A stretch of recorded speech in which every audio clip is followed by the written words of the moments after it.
चलो शुरू करते हैं आज फिर सेकेंड वाला पार्ट। ठीक है, वेक्टर का क्रॉस प्रोडक्ट का पहले थ्योरी समझा दिया हमने, तो we are going to now start with the application part of vector product. ठीक है, वेक्टर्स का जो क्रॉस प्रोडक्ट है या फिर वेक्टर्स का जो वेक्टर प्रोडक्ट है उसका कुछ एप्लीकेशंस है छोटा मोटा, but they are very important. So उस एप्लीकेशंस को हम लेके आगे बढ़ते हैं अभी।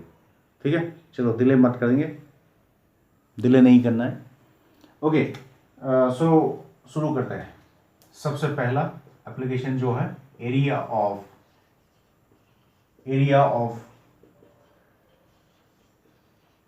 ट्राइंगल। एरिया ऑफ ट्राइंगल, कोई भी ट्राइंगल का एरिया हम निकाल सकते हैं, कोई भी in the sense that we need to have the requisite information, without that you can not do right.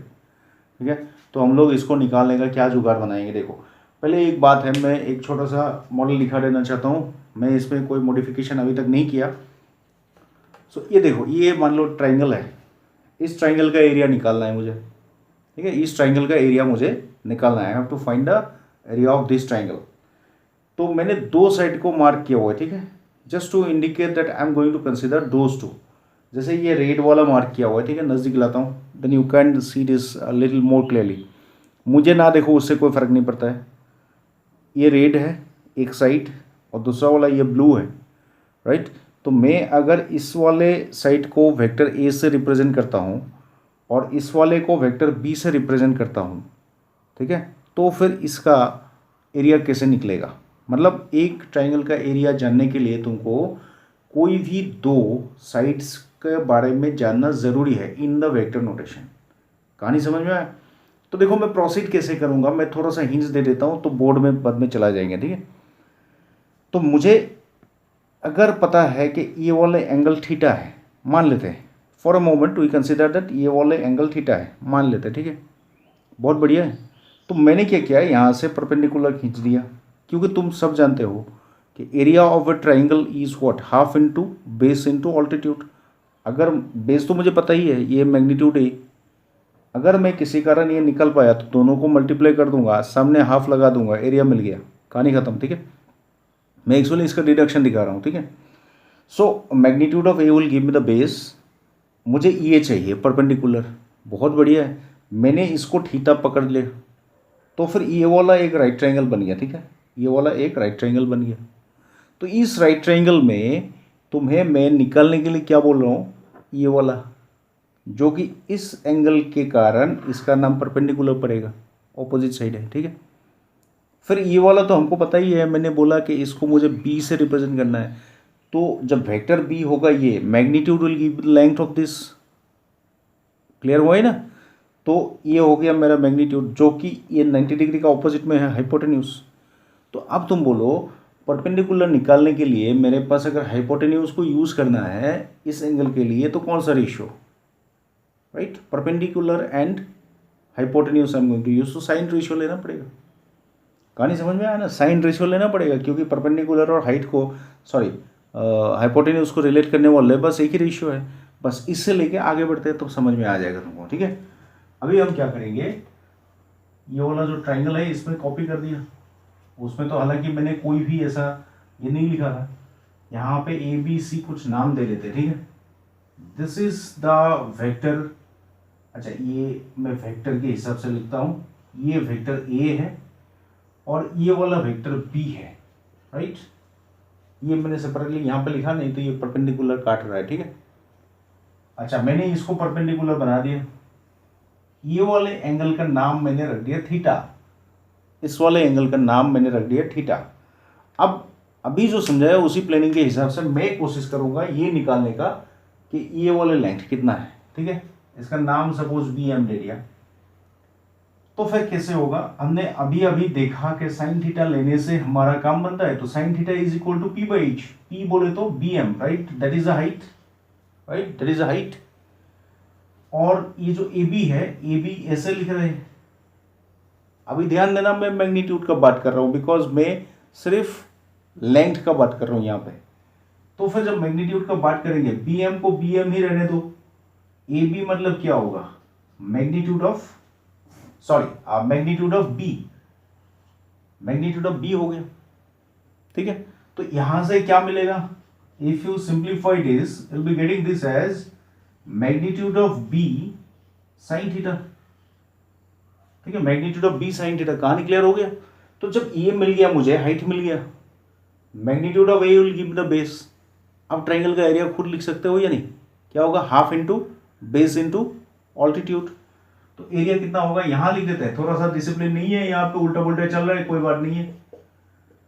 Half into base, base का डायरेक्ट वैल्यू लिखते हैं ना, काहे को और एक बार bm लिखेंगे। तो बेस हो गया magnitude of B into sine theta, और इसके साथ क्या मल्टीप्लाई होने वाला है, राइट, ये सॉरी ये बेस नहीं है, ये हाइट हो गया, half into height into base. अब इसको रीअरेंज करके देखते हैं, रीअरेंज। जब रीअरेंज इसको करेंगे, ए को आगे लाएंगे, बी को यहां रखेंगे, साइन थीटा को इधर रखेंगे, तो क्या तुम लोगों को ये लिखने में दिक्कत होगा। If I write this as magnitude of A cross B, A cross B नहीं लिख सकते, कारण है यहां पे एन कैप वेक्टर नहीं है। Only then N cap will be removed जब तुम मैग्नीट्यूड डालोगे। तो उल्टा हमने लिख दिया, तो half of A cross B हो गया तुम्हारा एरिया ऑफ द ट्राइंगल। ध्यान देना, एक बार रिपीट कर रहा हूं मैं फिर। जब एक ट्राइंगल का एक साइड ए होगा, वेक्टर ए, दूसरे साइड बी होगा, तो उसका एरिया निकालने के लिए सिंपली क्रॉस प्रोडक्ट निकालो, मैग्नीट्यूड डालो, हाफ बना लो, कहानी खत्म। ठीक है, चलते हैं नेक्स्ट वाले पार्ट में, जहां हम लोग बात करेंगे अभी पैरेललोग्राम का। ठीक है, एरिया ऑफ पैरेललोग्राम।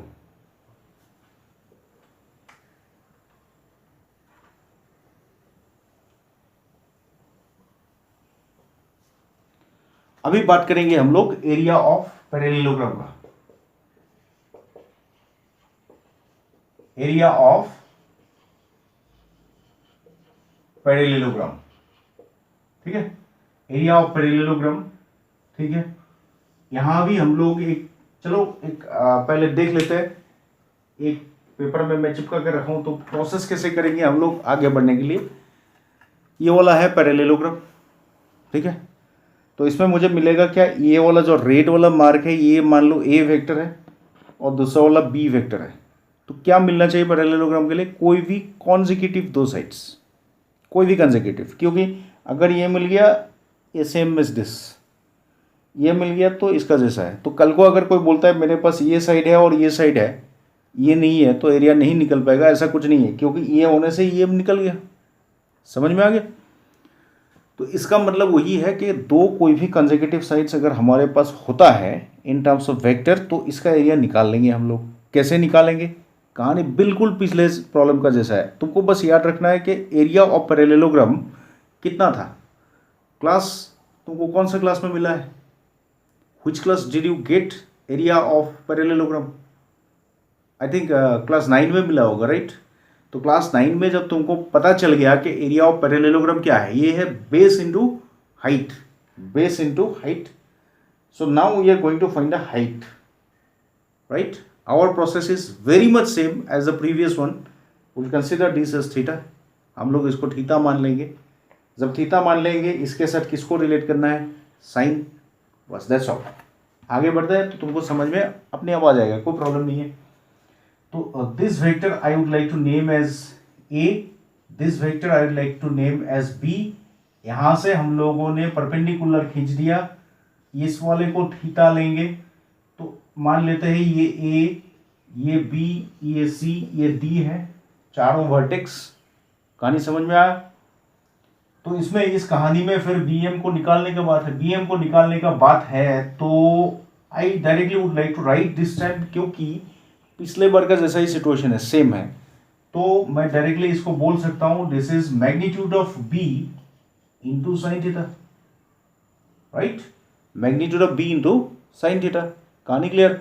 फिर area of the parallelogram, area simply मैं एरिया लिख रहा हूं। Can you remember, it is base into height, base into height. Base मतलब मैग्नीट्यूड ऑफ ए, हाइट तुम्हें अभी अभी मिल गया magnitude of B into sine theta. तो कहानी बहुत ही क्लियर है, it is magnitude of A cross b. There is no doubt at all in understanding this, right. Did you get it. So देख लो एक बार, बहुत ही आसान है। सो पैरेललोग्राम का क्या है, दो कोई भी कंसेक्यूटिव साइड्स अगर तुमको पता है in terms of vector, then just take the cross product and then take the magnitude of it and that gives you the area of the parallelogram, right. थोड़ा सा पैरेललोग्राम टेढ़ा है ना, कोई बात नहीं, चलो लो काम, क्या प्रॉब्लम है। तो अभी आते हैं थर्ड वाला प्रॉपर्टी, थर्ड वाला एप्लीकेशन में, क्रॉस प्रोडक्ट का थर्ड वाला एप्लीकेशन। दो हमने कर चुका है, ठीक है। तो थर्ड वाला देखो, द थर्ड वन,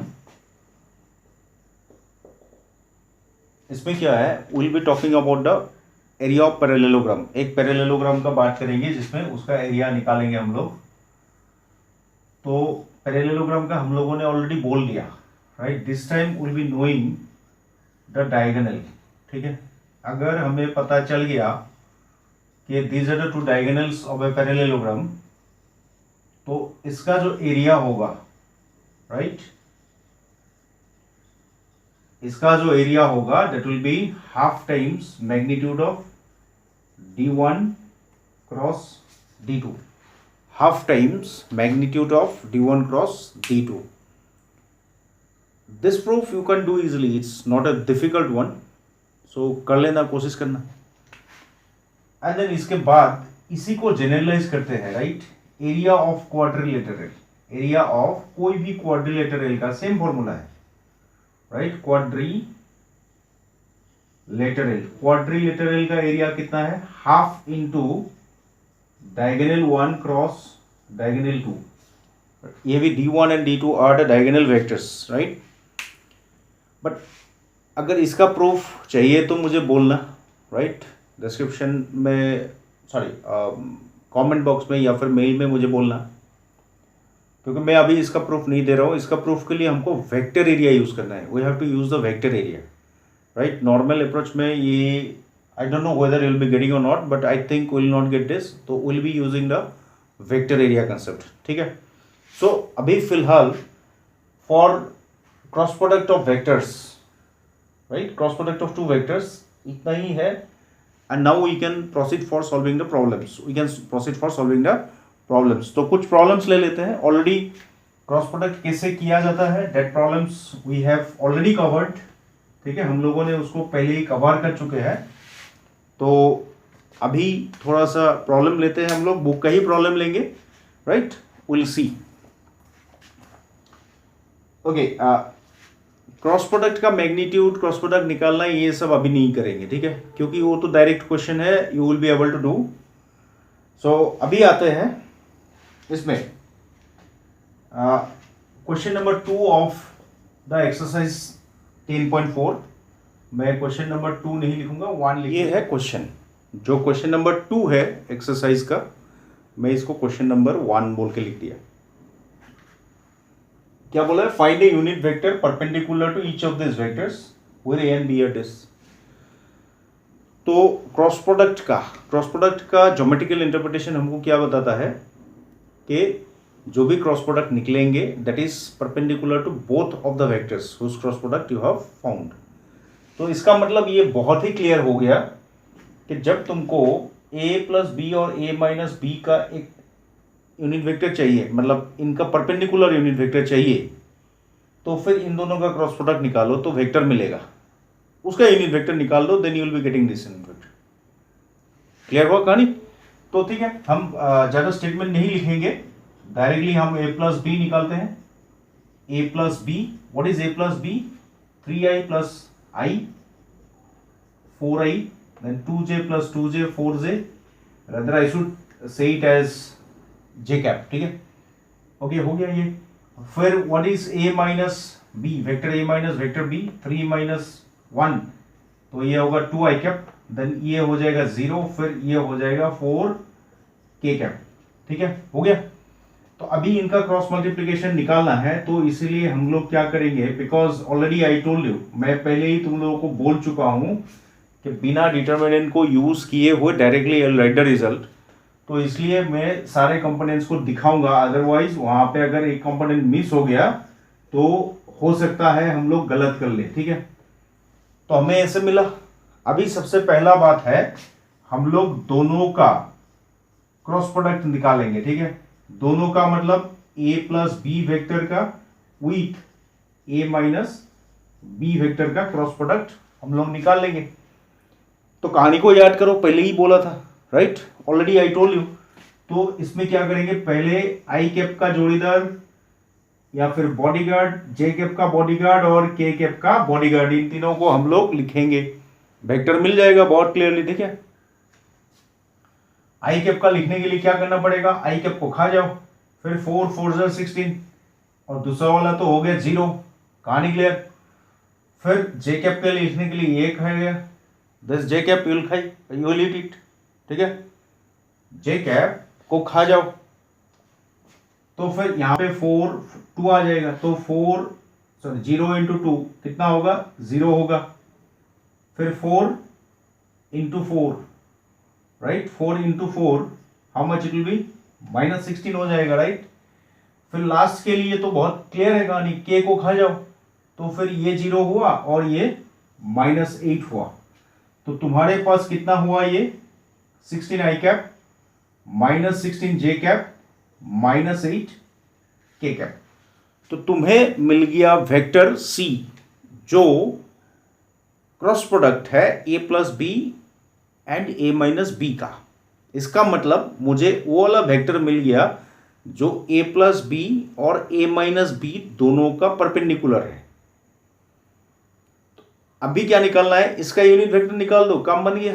तो how will you find a unit vector, ये तो मैं पूरा करके नहीं दूंगा। तो यूनिट वेक्टर डायरेक्टली क्या होगा, देयरफॉर सी कैप निकालने के लिए बोला है, सी कैप।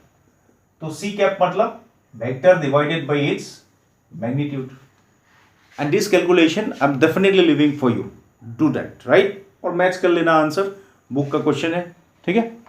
ओके, चलते हैं next question. Unit vector a makes angles π/3 with i cap, π/4 with j cap, और कोई एक acute angle theta, right, acute angle theta, यहां थीटा छूट गया था, थीटा विथ के कैप। तो फिर थीटा को निकालो और उसके बाद कंपोनेंट्स ऑफ ए निकालो। So just try to remember, याद करने का कोशिश करो कि शायद मैं पहले बोला था और नहीं बोला है तो अभी याद कर लो। कोई भी यूनिट वेक्टर का जो कंपोनेंट होता है, scalar components, they represent the direction cosines. Direction cosine का मतलब क्या हुआ, मैं ये डॉट प्रोडक्ट पढ़ाने से पहले इसको वीडियो के जरिए दे चुका हूं। जो डायरेक्शन एंगल होता है उनका कोसाइन को ही हम लोग क्या बोलते हैं, डायरेक्शन कोसाइन बोलते हैं, ठीक है। And they will give you the inclination of the vector with the 3 respective axis, x axis, y axis and z axis. तो इसमें से 2 हमको दिया हुआ है, थर्ड वाला नहीं दिया है।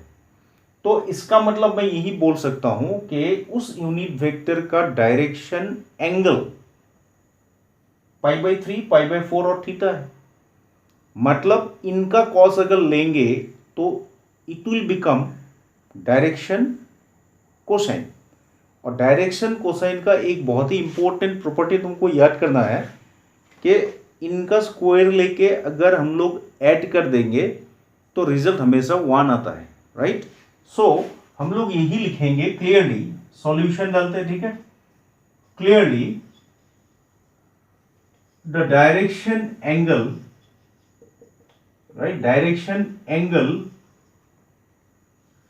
Of the given unit vector, या फिर गिवन वेक्टर भी लिखो, कोई बात नहीं, given unit vector is, sorry, vector are π/3, π/4 and theta respectively. You need not tell now that this is with I cap, this is with J cap, क्योंकि respectively लिखने से ऑटोमेटिकली हम लोगों को ये समझ में आ जाएगा कि we are talking about the angles in the order of I cap, J cap and K cap.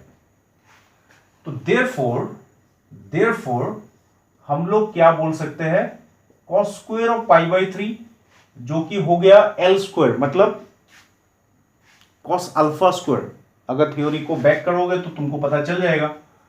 Then cos square π/4 plus cos square theta = 1।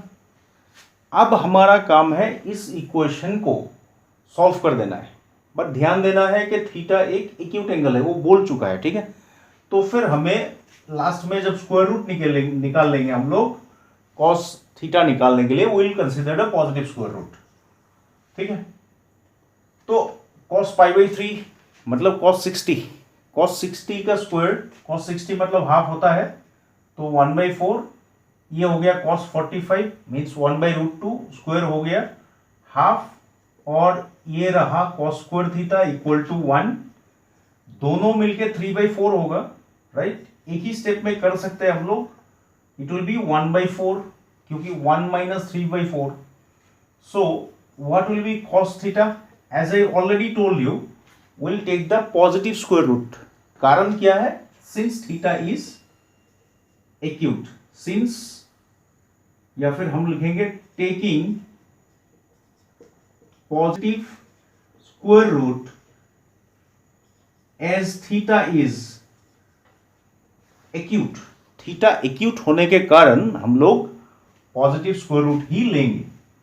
तो इसके बाद कॉस थीटा हाफ क्यों होता है, कब होता है, किसके लिए होता है, that will be the answer, right. Theta कितना होगा, याद करो 60 डिग्री है ना, π/3, so you got the angle of inclination with k cap.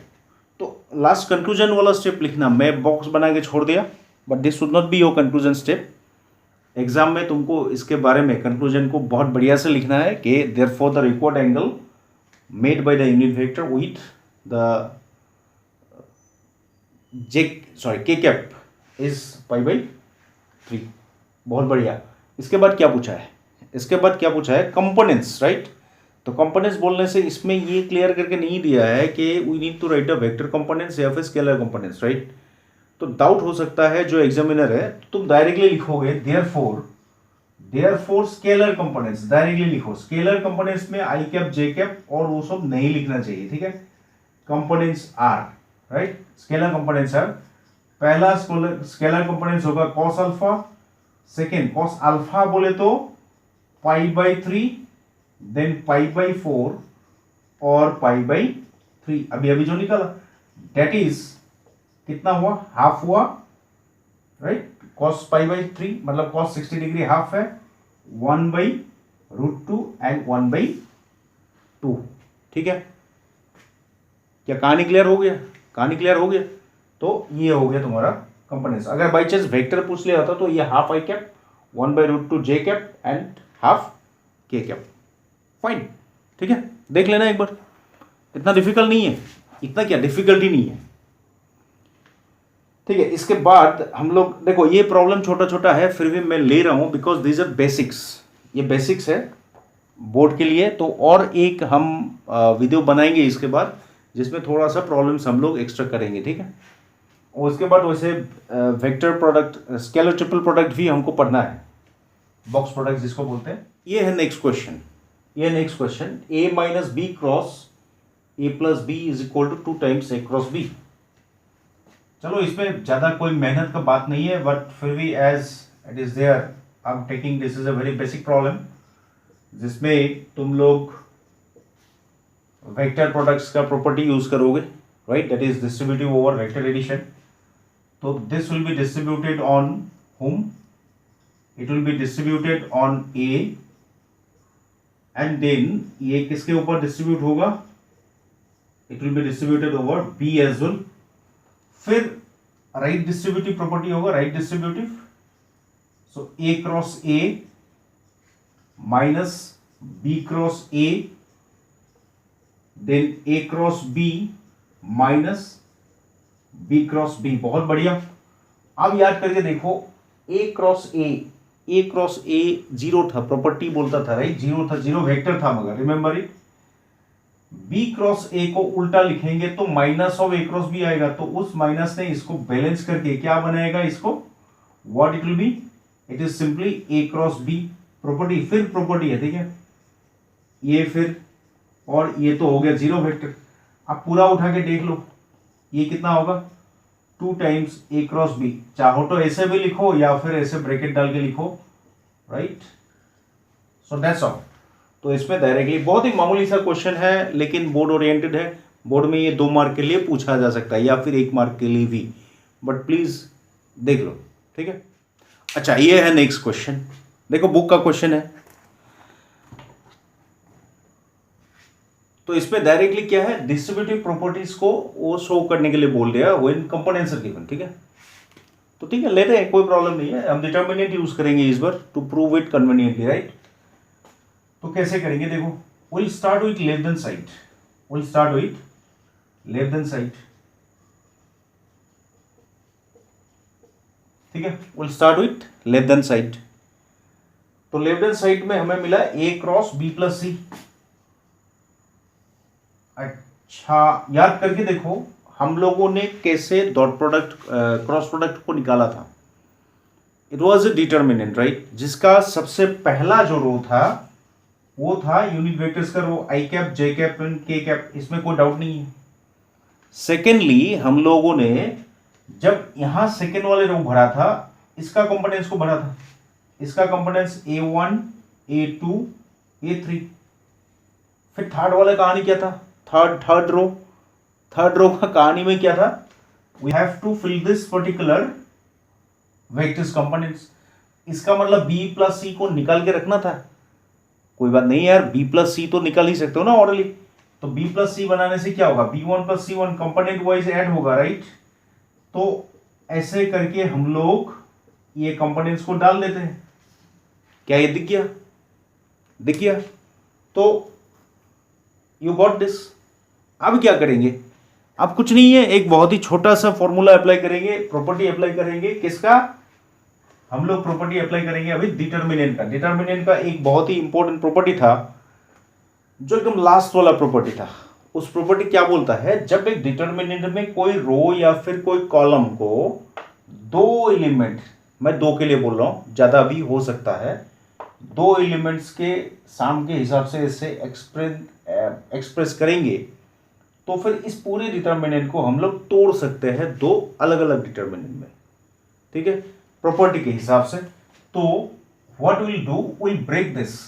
तो ब्रेक करने का क्या तरीका है, जो कॉलम में एडिशन नहीं दिखता है वो ऐसे ही रह जाएगा, राइट, उसमें कोई चेंजेस नहीं आएगा, ये एज इट इज रह जाएगा। और जिस पर्टिकुलर कॉलम या रो में, सॉरी ऊपर में कॉलम बोला, रो होना चाहिए, तो जिस पर्टिकुलर रो में ऐसे साम दिखता है या फिर कॉलम में ऐसे साम दिखेगा वही टूटेगा। तो यहां तोड़ देंगे, B1 को लगा देते हैं पहले में, तो फिर C1 को दूसरे में डालना है, ठीक है, C1 को दूसरे में डालना है। नेक्स्ट आ जाओ, नेक्स्ट वाले एलिमेंट में B2 प्लस C2, तो B2 को इधर डालो। अच्छा, अब ये बात है कि B2 को क्या यहां पे ही डालना है हमेशा, नेसेसरी नहीं है, क्योंकि अगर इसको तुम C2 प्लस B2 करके लिख दोगे तो कोई गड़बड़ नहीं है, राइट। लेकिन इस पर्टिकुलर क्वेश्चन में मेरा डिमांड ये है कि B1 सारे जो है ना, B1 B2 B3 एक में आना चाहिए, तो इसलिए B2 को मैं इधर डालूंगा, B3 को इधर, C2 को इधर, C3 को इधर।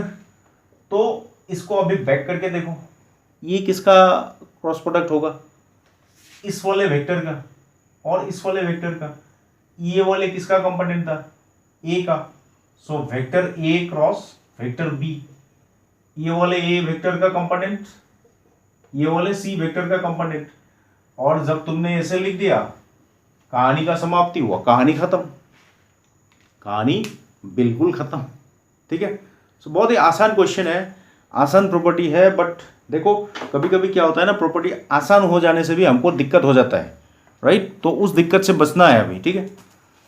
चलो अभी आगे बढ़ेंगे एक नेक्स्ट क्वेश्चन में, प्रॉब्ली मैं हिंट्स में छोड़ दूंगा because this question you will be able to do, ठीक है। ये रहा नेक्स्ट क्वेश्चन, ये रहा नेक्स्ट क्वेश्चन, ठीक है। बहुत ही मामूली सा क्वेश्चन है, मैं इसलिए ले रहा हूँ क्योंकि ये सारे क्वेश्चंस जो है ना, ये सारे क्वेश्चंस होता है इंपॉर्टेंट बोर्ड के लिए।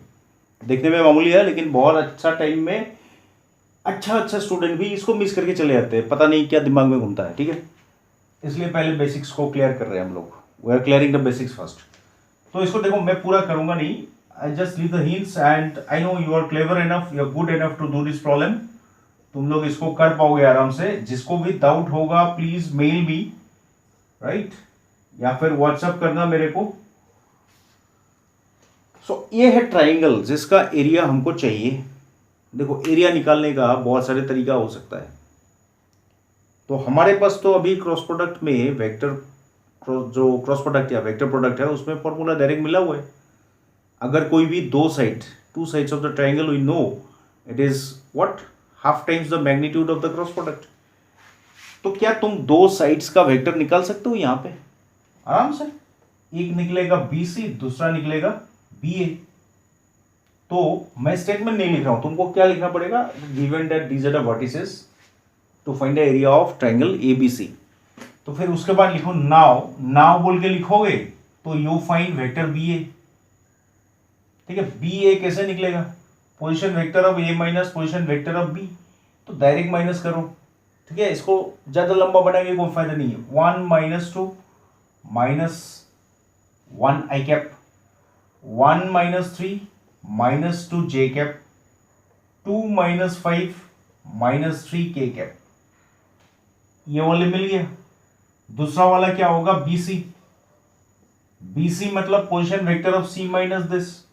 तो 1 minus 2 will give you minus i cap, 5 minus 3 will give you 2 j cap, and then 5 minus 5 will give you 0 k cap. नहीं लिखने से भी होगा, बट यू राइट इट। कारण क्या है, because will be using what, determinant use नहीं करेंगे as I told you earlier. ठीक है, तो इसके बाद तुरंत डायरेक्टली क्या होगा, then area of triangle ABC will be equal to half times magnitude of BA cross BC। तो देखो क्या होता है, जब तुम डिटर्मिनेंट यूज करोगे ऐसा भी हो सकता है कि तुम इस क्रॉस प्रोडक्ट को बाहर पहले निकल के रखो, फिर उसका मैग्नीट्यूड निकालो, फिर हाफ डालो, ऐसे करके लंबा हो जाता है। तो अगर डिटर्मिनेंट को यूज करोगे ही नहीं तो डायरेक्टली तुम लिख सकते हो, you can write this answer directly. ठीक है, तो मैग्नीट्यूड को मत भूलना, क्योंकि मैग्नीट्यूड डायरेक्ट निकालोगे नहीं। चाहो तो वो भी निकाल सकते हो, लेकिन मैं वो कर नहीं रहा हूं भी। तो इसमें पहले क्या लिखेंगे, कंपोनेंट्स आई कैप का। इस बार डायरेक्टली हम लोग पूरा सॉल्यूशन करके लिखेंगे। आई कैप का लिखने के लिए आई को खा जाएंगे। देखो इस बार लेवल थोड़ा सा गड़बड़ है, गड़बड़ ना हो। अगर डाउट हो रहा है तो यहाँ पे ये नंबर्स को लिख लो राफ। ठीक है, do not take the undue risk of committing mistakes। तो ये वाला आई कैप के लिए छोड़ दो। फिर ये 0 माइनस माइनस 6, तो मतलब प्लस 6 आई कैप हो गया। फिर जब जे कैप के लिए लिखोगे इसको खा जाओगे, एज आई टोल्ड यू। ये हो गया 3 माइनस 0 मतलब 3 जे कैप। फिर ये वाला हो गया के कैप के लिए, तो -2 मतलब -4 के कैप। तो इसका मैग्नीट्यूड निकाल देने से क्या होगा भैया, 36 प्लस 9 प्लस 16। राइट, इसको लिख लो तुम लोग, लेकिन कहानी में बहुत बड़ा ट्विस्ट है, ध्यान देना। Take it very seriously. छोटा दिखता है यहां पे, एट लास्ट स्क्वायर यूनिट्स लिखना मत भूलना गलती से भी, क्योंकि बोर्ड में हम लोग नंबर काटते हैं। अगर तुम्हारा स्कोर बहुत हाई जा रहा है तो नंबर 100% कटेगा ही, बिकॉज आई ओनली डिडक्टेड। जब मैं एवोल्यूशन किया था बहुत साल पहले, तो मैं ही खुद एक स्टूडेंट को 100 मिलने वाला था, तो उसमें मैंने हाफ मार्क्स काट दिया with consultation, in consultation with the head examiner, तो उसको 100 नहीं मिला है। ठीक है, सो एनीवे आगे बढ़ेंगे बाकी प्रॉब्लम्स को लेके बाद में।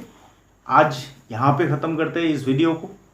तो नेक्स्ट वाले और एक वीडियो लेंगे, एक ट्यूटोरियल लेंगे, एक मैं वीडियो अपलोड करूँगा जिसमें प्रॉब्लम्स करेंगे बस ओवरऑल।